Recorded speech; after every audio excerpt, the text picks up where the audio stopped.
All right, so here's for we're reviewing all week.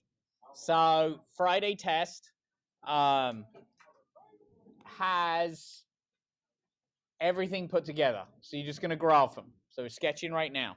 So let's go ahead and start. We'll do one example today, and then you'll do some, and then we'll see how we go with how many examples I need to do each day, because I don't want to bore you, but I also want you to, be set up. So today the function's going to be y is equal to 4 over x minus 3, x minus 5. All right, so on the test, I'm going to ask you for points of discontinuity. Let me erase that board there because there's stuff on there that's in your way.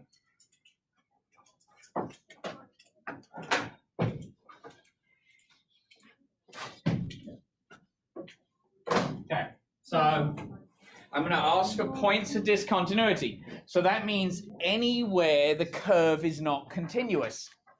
So points of discontinuity are rule breakers, and our rule breaking is division by 0. So we're looking at it. So points of discontinuity have to be clearly labeled as, not at, points of discontinuity, label them as vertical asymptotes or holes. All right, so we've got x is not allowed to equal 3 and x is not allowed to equal 5.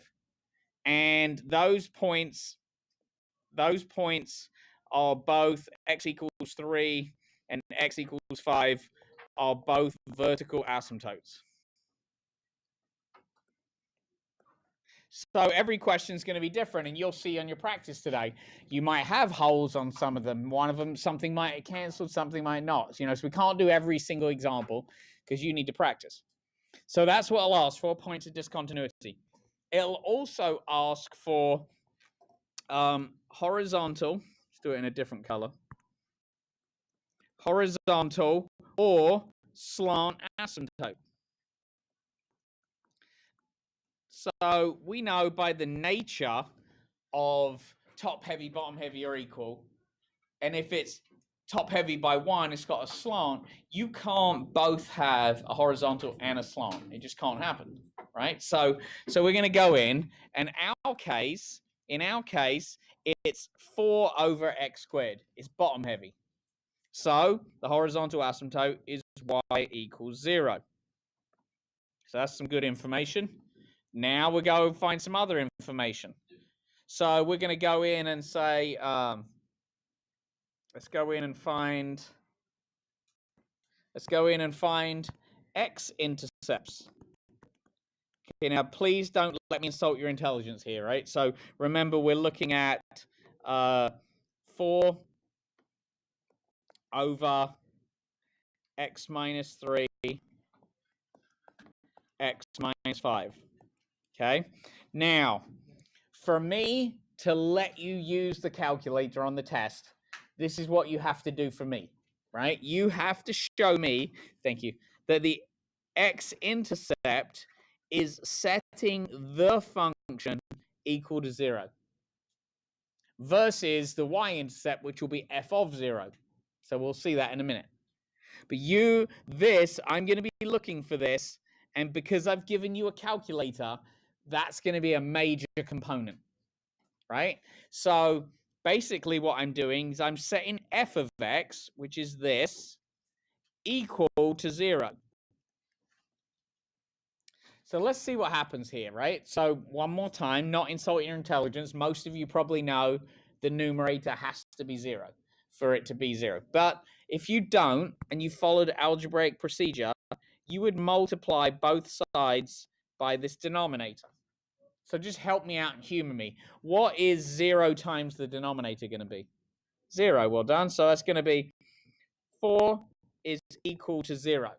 So now let me ask you a question. When is 4 ever 0? Never. That's not a true statement. So since we're trying to calculate the x-intercept, Since that statement never happens, that means there isn't any x-intercept. It never crosses the x-axis. So that's your finding from that. And big takeaway from that is I need to see this on your test. When you see the graphing part, you'll see why that's beneficial. Now let's go in and find y-intercepts. So my y-intercept, now this is going to be required. This is when you plug 0 into the function. What happens? So we had 4 over 0 minus 3 times 0 minus 5. So that's 4 over negative 3 times negative 5. So that's 4 over 15. Now, if you circled that, you would be wrong, just like on the quiz on Friday. So I was clear to make what's the location in space. The location in space is 0, 4/15. That's where the hole is. All right, so now, all right, so I'm going to, now we're going to go to one part of the test. So this is going to be really an easy test, right? So you got all week to practice as well.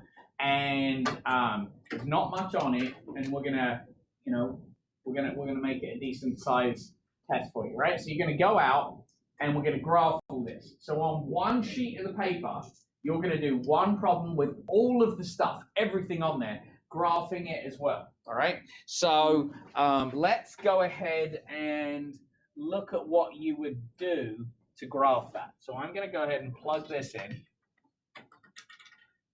Now the people on the video are going to have to just kind of follow along.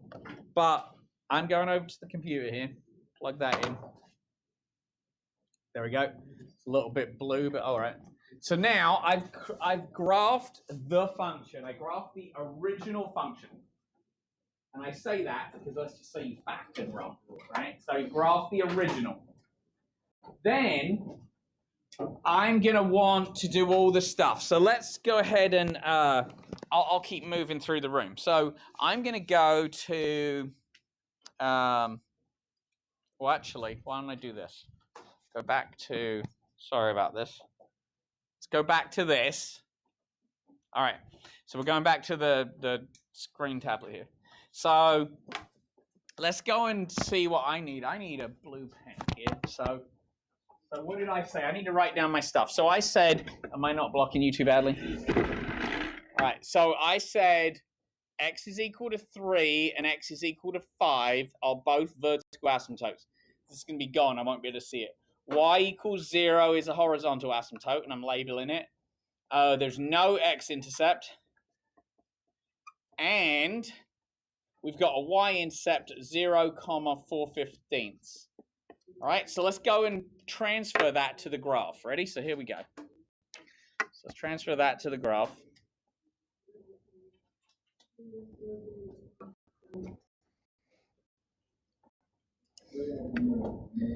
All right, so let's go and put on there everything we need. Now, I'm going to put on, where are my drawing tools? There we go. So I'm going to give you kind of a straight edge or a ruler. If we don't have any of that, you can use the marking boards, but I'm going to want the vertical asymptotes laid out nicely. So I don't know if I can change the size of this. Let's do the asymptote in a nice bright color like red. And let's change it to so we can see it, all right? All right, so I'm going to put a vertical asymptote at 3.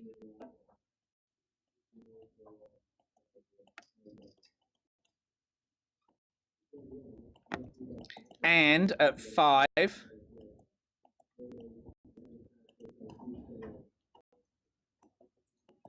You'll have all the work for this, so as long as you've got it labeled, that's fine. You'll have a horizontal asymptote of y equals 0.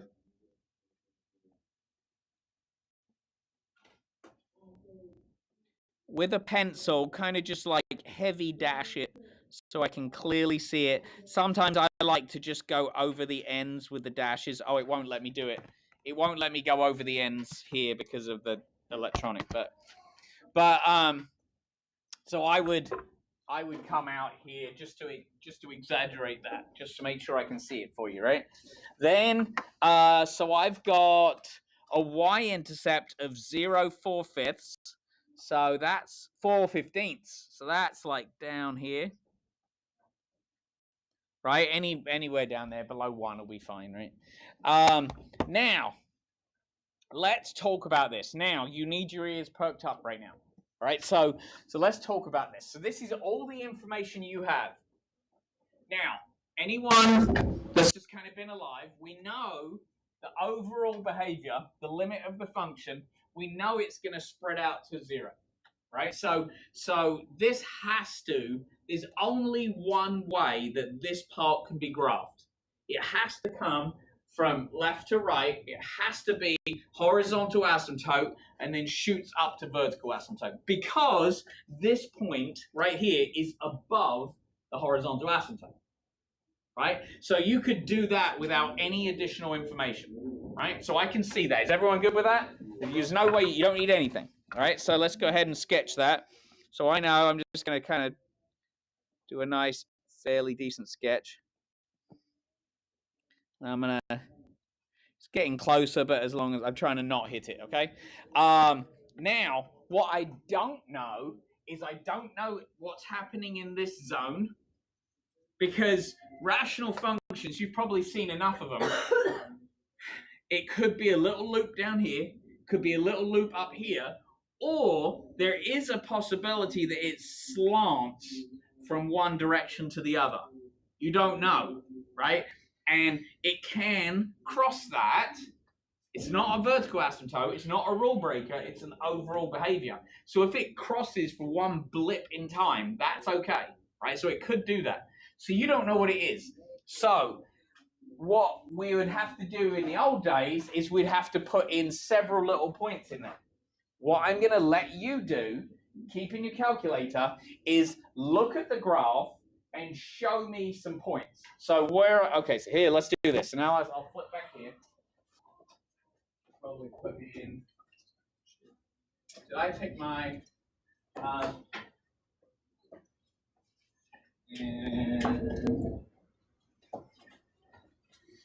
too many things.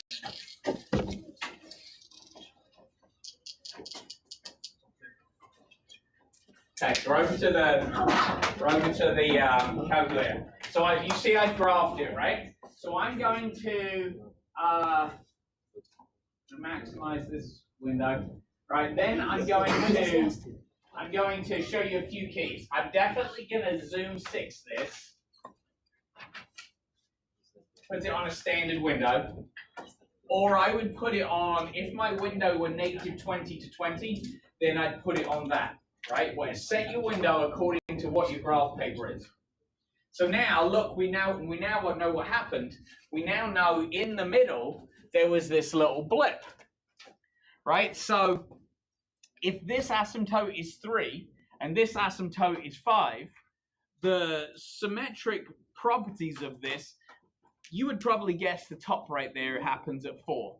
You technically need calculus to prove it, but you can guess, right? So what I'm going to need to see, and it's on the key today so you can get it, I'm going to need to see you say f of 4 and give me a point. So when you type in 4, I'll show you how to do that. All right, check this. It's going to be, so let's do second, calculate, so the trace menu, and we're going to pick a value. Now you can pick as many values as you like. Thank you. So you can pick, I'm going to pick 4. And when I type that in, it shows me at 4 and it tells my height. So at time 4, I've got a height. Let's go right off the list. At time 4, I've got a -4 right here. So that means there's an ordered pair 4, -4, right? Look at how deceiving this is. You can wait till after. No, okay. Just wait. Just tell them you're in the middle of a test prep lesson, right? So then come, say I said so. Then look at this. It sure looks like you crossed that. if your diagram on your graph test paper crosses that, it's wrong. Right? It's not going to cross that. All right? It sure looks like it does, but it doesn't. If you trace it out, you'll see. Then you need to tell me here. Now, you and I can see it, but remember, I'm giving you the benefit of the calculator. So you don't have, we looked at their other screen, we don't have any information. We don't know if this is going to be below or above. So you're going to have to tell me, pretend you don't have a calculator, and you're going to have to tell me anything to the right of that final asymptote. So anything to the right. So let's do f of 7. So if I plug in 7, it'll tell me, plug in 7 now. Why'd you plug in 4? Because it's in between 3 and 5, and you know it's dead in the middle of that peak. But you could have done 3.3, you know, if you really would want to. But the smartest point is 4. Right, so now, when you plug in 7, what's it telling me? I can't read that. 0.5? 0.5? So if f of 7 is 0.5. Now, it's silly, but I'm going to ask you a redundant question. Not rhetorical, though. I'm not going to answer it myself. So, is 0.5 below or above the overall behavior? It's above. So the function must be above, right? So now that shows me you have enough information. Now, if you didn't have a calculator, I'd make you show some more points, but you have that technology. So now let's go here. Let's go back to this. So now you can finish it up, and you can say, all right, 2, I was at, what was I, 4 was -4. So I got 4, -4. And over on the side, you would say, I'm writing right there because it won't let me write anywhere else. On my key, you'll see what I've done. If you look at the key.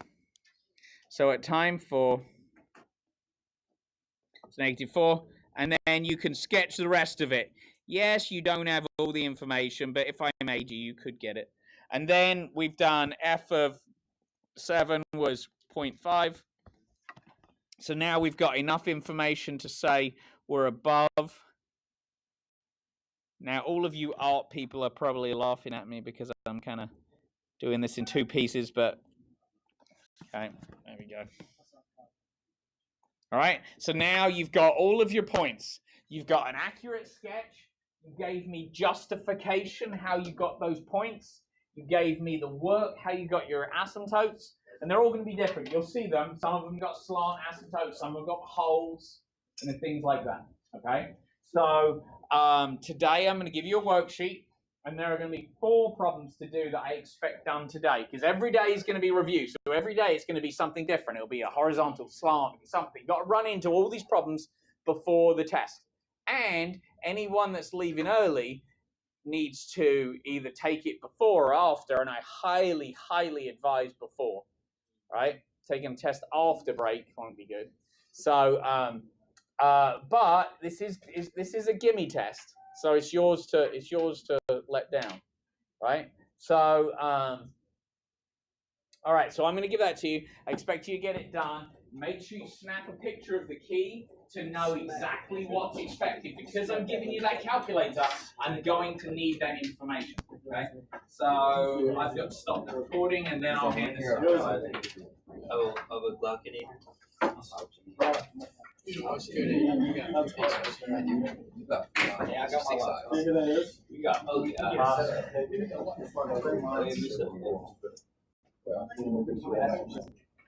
I see you. I did not refer to myself as you.